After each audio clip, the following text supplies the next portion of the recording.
COVID-19 hospitalizations in New York State are seeing an uptick this summer. But things are different than they were a couple years ago. We have vaccines and medicines to manage the symptoms of COVID. And the state's top health official says COVID is now like the flu or strep throat, another treatable disease. That's today's story of the day. Support for Story of the Day comes from Claxton Hepburn Medical Center, dedicated to providing patient care and regional services to the people of St. Lawrence County. claxtonhepburn.org. Hey, I'm David Summerstein. It's Thursday, August 17th. First up, St. Lawrence County is trying to get out paychecks to dozens of election inspectors. They've been waiting for months to get paid for their work during the June primary.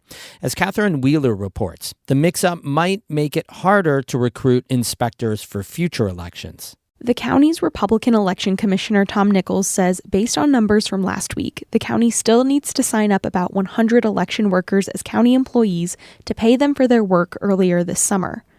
Nichols says the county is trying to get the workers signed up quickly, but after this, he's worried for the future. I'm terribly concerned because there are a number of inspectors that have already told me directly on the phone they will not continue as county employees. So we've already had a number that have already quit or dropped out and said they will not continue. Nichols says if the county doesn't have enough election inspectors for all of the polling places, it may lead the Board of Elections to merge polling places between townships. He says for a presidential election, like the one coming up next year, they need about 350 election inspectors. For a non-presidential year, it's a little less, about 325. Now, the problem is that in order to get that 325 people, we have to have about 500 people on hand because there are always people that have emergencies, unexpected surprises, things that happen in life that cause you to have to back out at the last second. So it takes quite a few people to get an election pulled off. He says it's getting more difficult for the county to find residents to work the elections. We've always had some really great people that have worked the elections, and unfortunately, as time goes on, it is becoming more difficult to replace those people as they age out or decide they want to slow down. You got to remember the average age of our inspectors is probably in their 70s. The day rate for the workers is $250 for monitoring the polls and helping voters on Election Day. Nichols says they're hoping to raise the pay next year. Catherine Wheeler, North Country Public Radio. A man is swimming the full length of the Hudson River to raise awareness about climate change and the health of rivers. But it appears he used a drone in the Adirondack High Peaks wilderness area, which is illegal. Emily Russell reports. Louis Pugh set out on his 315-mile swim on Sunday. He started where the Hudson River starts, at Lake Tier of the Clouds, just below Mount Marcy in the Adirondacks. Here's Pugh speaking in a video he posted Sunday to his Twitter page. I've been dreaming about this swim for year after year, to finally be able to swim the full length of the Hudson. And we're at the source, Lake Tier of the Clouds. Pugh is an endurance swimmer from England. He also serves as a patron of the oceans for the United Nations, advocating for healthy waterways. His swim from the Adirondacks down the Hudson River to New York City is meant to call attention to the role that rivers play in the health of the world's ecosystems. It's incredibly peaceful up here. And I can hear the water just going down over that waterfall down there. But it appears that a drone was used for video and photos of Pugh at the start of his swim in the Adirondack High Peaks wilderness. According to the New York Times, Pugh was traveling with a team of about 6 people. It's illegal to use a drone in wilderness areas around the state.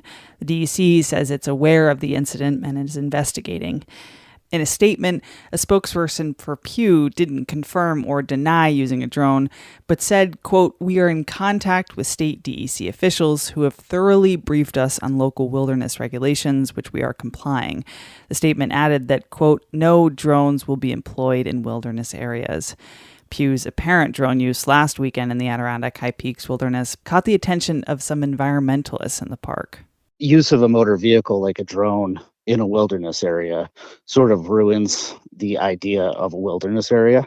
That's Justin Levine from the Adirondack Council. Levine says he supports Pugh's mission, spreading awareness about climate change and water protection.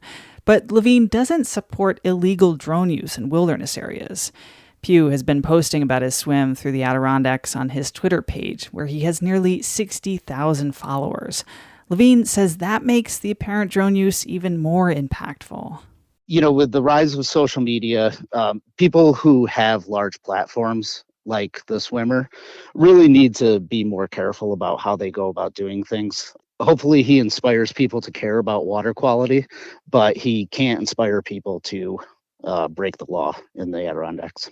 Pugh is expected to finish his swim in New York City by mid-September. That will coincide with the UN General Assembly Week and Climate Week in New York City. Emily Russell, North Country Public Radio.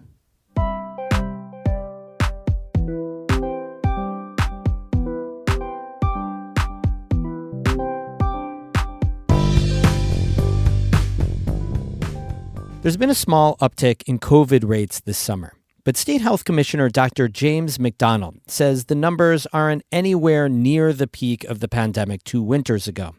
And he says the state is still paying close attention to the rise in cases. He spoke with Albany reporter Karen DeWitt about how people should deal with COVID right now. So if you're someone who's higher risk, your immune system isn't active, you're older, you should even pay closer attention. I think the main thing I would say to people is, hey, if you're having symptoms that look like COVID, you know what they are: runny nose, cough, body aches. Use one of those rapid tests. If you're positive, I'd call your healthcare provider about treatment. That's what I did when I got COVID last month, Karen. Right. You were a novid for this whole pandemic, and you finally got it. So, what does that say? I assume as, a doctor and the New York State Commissioner of Health, you're probably pretty cautious about, not making yourself vulnerable to getting a disease. What does that say about the virus? Yeah, I think what it says is it's still out there and anybody can get it. I'll throw this out to you. Of course, when I was seeing patients, I wore personal protective equipment. This is the part that we're all living our lives. And quite frankly, we're all going to get exposed from time to time. It's just part of it. Part of what I hope people do is, here's what I did when I got COVID. I tested, 4 hours after I had symptoms, I was testing positive. Well, that was interesting, right? You got to take something 22 hours after I started having symptoms, I took my first dose of Paxlovid. So I called my healthcare provider. I had a visit the next day. 22 hours later, I'm taking the first dose. 16 hours after I took my first dose, I could tell I was heading in the right direction. And I think that's an important thing for people to put context around. In other words, if you get COVID, it's a treatable disease. Karen, strep throat's a treatable disease, but it wasn't always a treatable disease. But right now, if we have a sore throat, we think we have strep throat, we go to our doctor, we get some penicillin, we're feeling better the next day. I'm not saying COVID's going to be like that, but I think we need to think about it that way. Like, in other words, if you get sick with COVID, it's treatable. Let's go see our healthcare provider. Let's see if treatment's right for us. And that's where the healthcare provider can help you determine, hey, is treatment right for you?